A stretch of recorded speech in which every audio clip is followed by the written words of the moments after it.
नमस्कार दोस्तों, हाल चाल भोजपुरी में आप सभी का एक बार फिर से स्वागत है।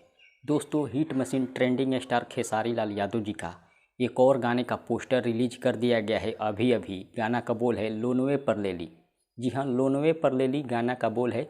और इस गाने को पवन पांडे जी लिखे हैं, खेसारी लाल यादव जी गाए हैं, जो कि काफ़ी ज़बरदस्त गाना होने वाला है। हालांकि इसका रिलीज डेट अभी अनाउंसमेंट नहीं किया गया है कि कब इस गाने को रिलीज किया जाएगा, लेकिन अभी इसका खुलासा नहीं किया गया है। हो सकता है 2 दिन के अंदर इस गाने का खुलासा कर दिया जाए या आज शाम तक इसका खुलासा कर दिया जाए कि कब रिलीज किया जाएगा।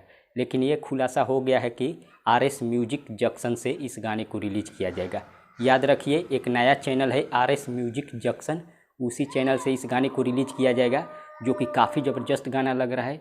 एक बार एक और गाना आया था टेम्पू के ड्राइवर, उसी टाइप का गाना ये भी होने वाला है। फिलहाल इतना ही। आप लोग तैयार रहिए, RS म्यूजिक जंक्शन को जाकर सब्सक्राइब कर लीजिए। मिलते हैं अगले वीडियो में। धन्यवाद।